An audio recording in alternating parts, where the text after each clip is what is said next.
Now tuned into the greatest. The Run with Manny Wilson podcast. The Run with Manny Wilson podcast. The best sports podcast there is. Yes, sir. What's up, everybody? Welcome back to The Run with me, Manny Wilson, all the way from Detroit to Chicago to your speakers and headphones. I appreciate you tuning in to the first interactive sports podcast, a community that makes sure your voice is heard. So if you hear something you agree with, you disagree with, you like or you dislike, go ahead, shoot us a quick call, 219-413-9405. And of course, we will play your take back on our next episode. And shout out to SeatGeek for sponsoring this episode. Get $20 off your first ticket purchase when you use the promo code The Run Podcast. And this code can only be applied for first-time users on the mobile app or website. So I'm not sure about you, but a couple of people that I like are going on tour. So I'm going to have to check that out because SeatGeek, they do music, they do sports, whatever event you want to go to, just make sure you check it out. And I promise you, they got it on there. So my personal preference, I got to go see my guy Wale. He's going to be performing. He's about to be going on tour. So I'm excited about that. But you to each his own. So go see whoever you want to see, whether it's baseball season, your team, all of that stuff. But anyway, look, man, we got some more important business coming up because football season is pretty much here. The New York Jets, they got a lot of drama again. We know they had the hard knocks last year, but they're back in the headlines for something else. So the New York Jets pass rusher, Haason Riddick, has requested a trade. Now, he has 1 year left on his contract, and he's been holding out for the Jets ever since they got him in the offseason. But what's surprising about this is the New York Jets, they seen his trade request, and they said no. They dead ass said no. They released the statement just kind of doubling down on their intentions of saying no to make sure they're not deemed as the villain in this whole story. So in the statement, they said, "We have informed Haason that we will not trade him, that he is expected to be here with his teammates, and that he will continue to be fined by the CBA if he does not report to camp. Since the trade discussions back in March, we have been clear and direct and consistent with our position. Our focus will remain on the guys that we have here as we prepare for the regular season." So to me, I'm like, damn, I've never, ever seen any team come out and just openly say, no, we're not going to trade you. I don't care how many times you request a trade. And that was a shocker. But you begin to go down a slippery slope here if you don't satisfy this guy's needs of trading him, because to what extent are you going to really hold out on being traded for both parties in this situation? Because we know the Jets, they can keep him as long as they want to until that contract is really up. And for Haason Riddick, he could say, you know what, well, I'll show up to camp, I'll show up to practice, I'll show up to the facility, but I'm not going to play. I'm not going to give any effort. And ultimately, that's going to cause him to be a cancer on the team when the Jets team is supposed to be pretty damn good this season. So if I'm the New York Jets, I'm like, I really don't want to go down a rabbit hole of playing how petty can we be in terms of making sure this guy gets traded or he doesn't get traded, because it's ultimately going to hurt your locker room if you have a guy who's here and he does not want to be there. So you gotta find a trade for him, especially if he's not gonna continue to give effort, if he's just kind of being a cancer in that locker room, which he can start to be. Like, do you really want to kick off the season like that? With a bunch of drama going on, especially when Aaron Rodgers is on the verge of the back end of his career, trying to go win a Super Bowl in the 2 years that he may have left in his career, maybe even 3? No, I personally wouldn't want to do that. And there hasn't been a full story on, why he wants a trade exactly, or, why both parties are in a disagreement about this. But, I can't help but to think, obviously, it's something with the coaching staff or the front office. He got traded. He's coming from the Eagles. That's a competitive team. They had a shot to, make some history in the playoffs last year, but the season kind of went downhill as time went on. So, it can't be the competitive level of, I want to play for a contender, because obviously the Jets, they're a decent contender in their conference right now and in their division. So I don't see it being that, but either way, this is going to be a huge loss for the Jets. Haason Riddick, this is a guy, man. He's dominant at his position. You're talking about top 3 in his position, not even top 5, if not the one and only and the best at his position right now. So, you kind of have to put together some sort of deal where you can ship him off somewhere, maybe even try and get some pieces, some draft pieces or something, because it's not going to do any good having a guy there who doesn't want to give any effort or play for your organization. So to me, I don't know how long that the New York Jets are going to be willing to hang out and decide that, hey, we're not going to trade him. But above all, one guy shouldn't be making or breaking your season. And that's especially if he's not the quarterback, first and foremost. If he's not the quarterback, he definitely shouldn't make or break your season. I get what he can do on the defensive end. I understand how it'll help all of your schemes on the defensive line because you still have the big is it Quentin Richardson? No, that's not Quentin. But they still have a solid pieces on the D-line. They got other guys there who will help them out. So he's not the only piece. He's not going to make or break the defense. Going to be a huge help. But above all, to me, it seems like it'll be better to ship him off and get some sort of pieces in return for a guy who doesn't want to be there. Because, it can get petty. Best believe it can get petty. I know if I'm somewhere I don't want to be and they're like, no, they're not going to trade me. I mean, all he has to do is show up. He won't be fined by the CBA anymore if he continues to show up. They can't fine him for not giving effort. They can't fine him for saying no to reps on the field. They can't fine him for being silly during practice and distracting others. They can't fine him for any of those things. So how petty do you really want to get in terms of trading this man? He asked for a trade. You said no. And to me, this man has every right to be petty back and do whatever he got to do to get traded because, ultimately the power relies within him. Like, I respect that the Jets are like, no, you're not doing it. We're not letting you go. But, hey, that's where it is now. So we'll see. But look, man, hey, I got some side notes here. As you know, the Olympics just recently wrapped up. And, one of the things we were very proud about here being Americans, whether you're American or not, no disrespect to anybody. But I will say, one of the things we were very proud of is Team USA basketball. They defeated France for the gold medal. They won 98-87, and it was one of the biggest moments in basketball history as a whole. This was just magnificent. It was beautiful to watch all together because you got to see 3 GOATs, 3 legends play on the same team, rally together, and ultimately win the ball game. Now, I'm not even going to get to comparing different guys, but I just want to soak in the moment of being able to embrace what we witnessed with Steph Curry, having the game that he had, having the moments that he had to really carry Team USA to winning over France. NBA fans needed to see this. They needed to see guys who are all legends, the best at their game, coexist and show everyone that greatness can legitimately coexist. Because for far too long, we've compared LeBron to Kevin Durant, Stephen Curry to LeBron, KD to Stephen Curry. Like, it's insane, and I know it's all fun and games, but at the end of the day, some people really take this stuff serious, and they don't understand, like, all of these guys are great in their own ways. So, I just had to say that. And then also, too, expect something big to happen in this upcoming NBA season because not only are we getting a lot of guys who've been playing basketball, for the summer, usually when they rest, but we're getting some people who are building relationships with each other. Like, this stuff happens, man. Think about it. Think back to, like, the redemption team with D-Wade, Bron, all of those guys. You kind of get a feel for whose game you like to play with and who's got game and how it coincides with your game and just meshes well with yours. So, we see a lot of relationships form. And I'm not saying super teams is going to happen this year, but just know some super teams is going to happen in the future because these guys playing together.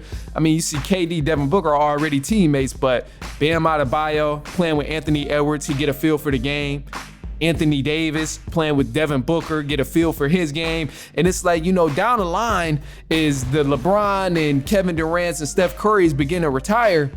Like, these group of young guys are going to want to win championships and are going to want to play with somebody else who's equally as talented as the legends they were playing with before. So I'm just saying, expect something to happen, man. And, before we cut to the break and cut to the news, I got to give a shout out to my boy Devin Booker, man. Devin Booker, man, he deserves a lot of praise for the victories that Team USA has won during this entire tournament of the Olympics because he was literally just doing everything that they needed him to do. He was a silent killer on the floor when they were playing. He averaged 11 points, 3 assists, 2 rebounds in 22 minutes. I know that doesn't really say much about his stats, but when you're looking at the game, he didn't have a bunch of highlights, but he made his open shots. He didn't have a bunch of slam dunks and alley-oops and all of that, but he ran in transition, got easy buckets. He played defense, full court press, if you will. And that's huge, man. So want to give a shout out to Devin Booker for doing his thing and definitely helping Team USA secure gold. So, of course, you got to go ahead and throw your take out there. Let's hear it. Let's hear your thoughts on the Haason Riddick situation with the New York Jets. Let's hear your thoughts on the Olympics. So give us a call, 219-413-9405. And, of course, we'll play your take back on our next episode. But look, man, hey, we got some news coming up in just a second, so stay tuned. Then NFL topics are coming up. We're looking over in the NFC North for this one and all over the NFC ultimately. So go ahead, stay tuned, and we'll be right back. It's halftime.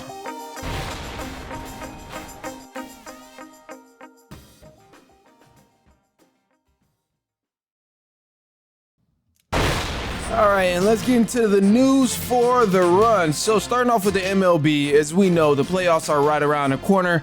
But some news for next year. The Atlanta Braves and the Cincinnati Reds are officially set to play a regular season game inside of Bristol Motor Speedway on August 2nd, 2025. So for those who are not familiar with that stadium, it is a NASCAR stadium. So they're going to be playing inside of a NASCAR racetrack, which is crazy. So I'm looking forward to that of next year of 2025. And for the NBA opening night matchups, they are set. So the season is a bit of ways away, but they're putting together the schedule as of now. And right now we got the New York Knicks taking on the Boston Celtics in Boston on night 1. And the Minnesota Timberwolves, they will play the Los Angeles Lakers in LA on opening night. So to move on, the closing ceremony of the Olympics was yesterday, on Sunday, I should say, after, tallying up the medal count. And here's what they came up with. So USA and China, they tied with 40 gold medals apiece. And the United States, they dominated the total medal count of 126, including bronze, silver, and gold. And ultimately, man, China, they had the second most medals with a total of 91. So we kind of left everybody else. After that gold medal count, we started smoking people in terms of, which country won. But there's no true winner. They're all winners. They're all winners. Right. All right, so the NFL season is only 2 weeks away. I know some of y'all are super excited about that. And kickoff begins Memorial Day weekend. So here's some of the matchups you can expect of week 1 in the NFL. Starting Thursday, September 5th, you got the Baltimore Ravens going against the Kansas City Chiefs, and the Green Bay Packers will be playing the Philadelphia Eagles. This game is going to be happening in Rio, I believe. So the time might be a little weird. I'll get some confirmation on that. But later on that Sunday, September 8th, you can expect the Steelers to play the Atlanta Falcons. I'm expecting those Falcons to win. The Cardinals will take on the Bills. Titans will play the Chicago Bears. Patriots will face the Bengals. Texans will play the Indiana Colts. The Jacksonville Jaguars will play the Miami Dolphins. The Panthers will take on the Saints. And one of the other games you'll definitely want to watch out for is the Los Angeles Rams versus the Detroit Lions, which was a rematch of the playoff matchup that happened last year. So look, man, because we're on the topic of NFL, I got to give you an early winner of each division. So, in the NFC, we're going to hang around here because the NFC is where it is right now. And then I promise you later on in the week on our episode next week, we're going to go ahead and move over to the AFC. But we can't spill all the beans right away because, hey, the season is slowly approaching. It's slowly approaching. Anyway, let's start with the NFC South, man. I'm going to switch it up for a second. Give me some pimping. There we go.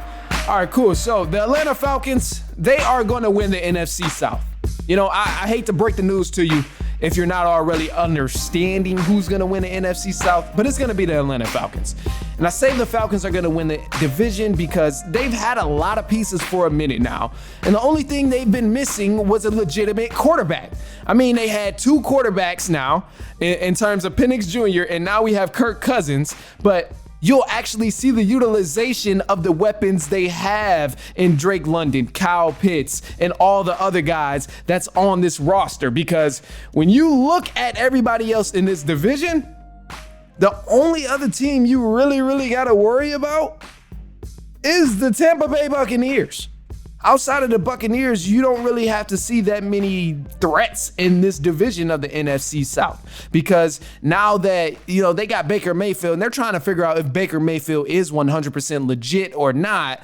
But ultimately, whether he is legit or not, I mean, the Falcons, they have the missing piece that they've needed in Kirk Cousins and Michael Penix Jr. at quarterback. So that means weapons we didn't really see thrive over the past few years, they get to have themselves a year. Drake London gets to thrive. Kyle Pitts gets to thrive. Darnell Mooney gets to actually thrive. And then, oh wait, did you even forget that the Falcons have some dominant running backs back there?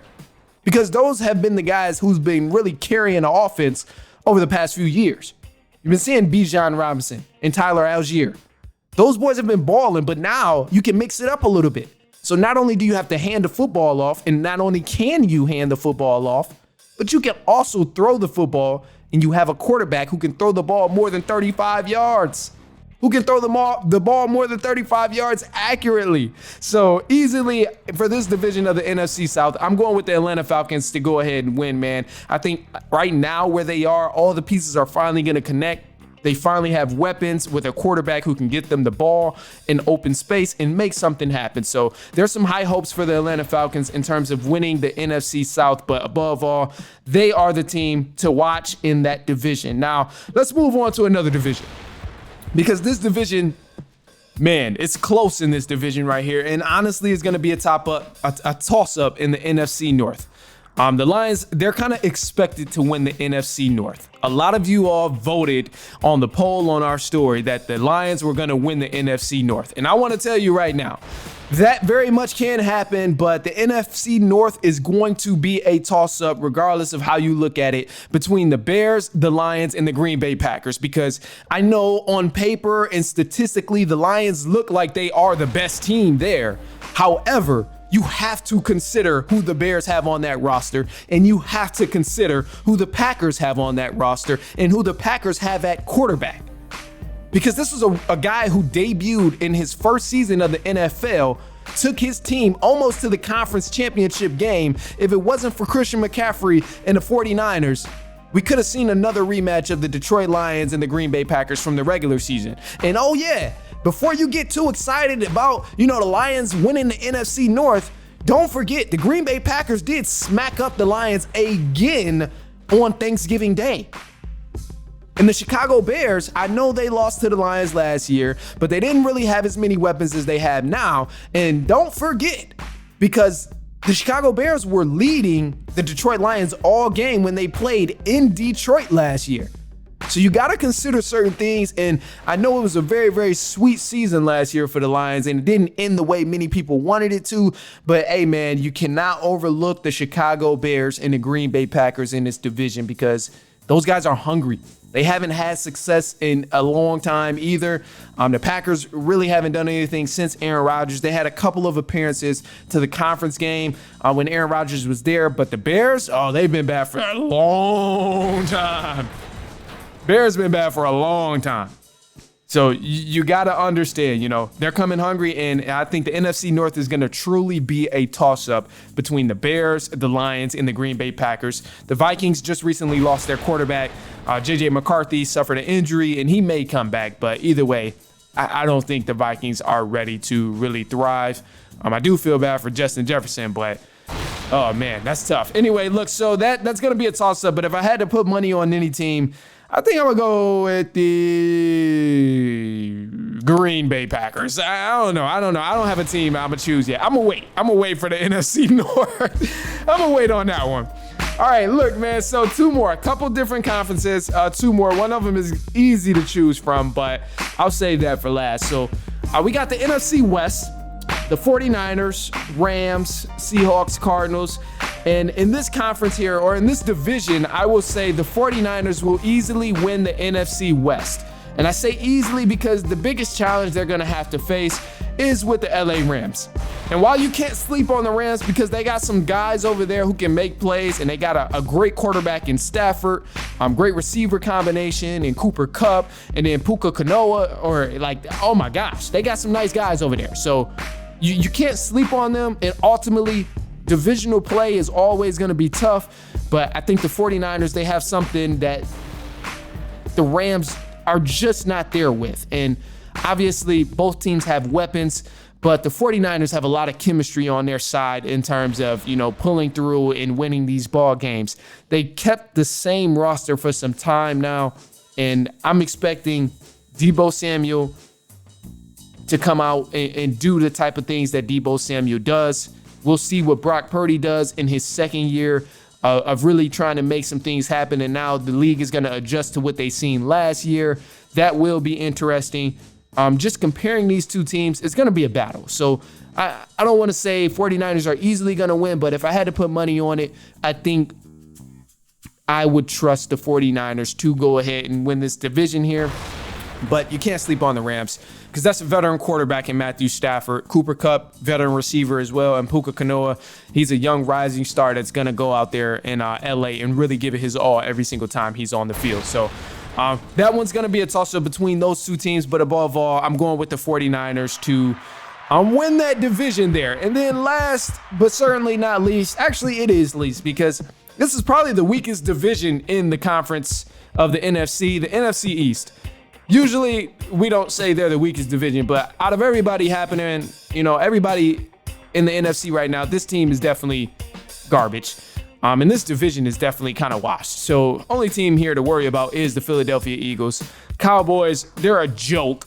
They haven't paid CeeDee Lamb. They're trying to probably lose all their receiver options right now. And I think above all, if not this season, next season, we'll see the Dallas Cowboys completely rebuild and completely tear everything apart and try and just build within again.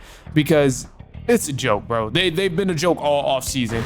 They haven't really made any moves in the offseason. They brought back Ezekiel Elliott, which is like the most exciting move. And Ezekiel Elliott is old in NFL age. So, it's not looking good for them. But I got the Eagles easily winning this division here just because out of the Commanders and the Giants, I don't trust either one of those teams. The Giants, shit show just waiting to happen. It's just not good over there. I don't trust the Giants at all. But again, divisional play is always tough, so you never know what's going to happen. But above all, going with the Eagles to easily win this division of the NFC East. All right, now look, man. Hey, that's all we got for y'all this episode. I appreciate you for kicking it. Appreciate you for hanging. We got the AFC coming up next week. So you got to stay tuned for that. I'll break down the division winners in the AFC, and the AFC definitely has a lot of competition as well. So we'll see the Chiefs, Ravens, and the Browns, and all of those different guys, the Dolphins, Bills, a couple conferences over there. Or a couple divisions over there with some nice talent. So we'll really see. But anyway, look, man, I'm going to go ahead and leave you with this. I'm going to leave you with a positive note, and the positive note will be to simply just take some time for yourself. Take some time for yourself and rejuvenate. If you got to do that, whatever you got to do to rejuvenate, especially if, it's not something that's unhealthy for you. I know some people got some bad habits that they trying to fight, but hey, I get it.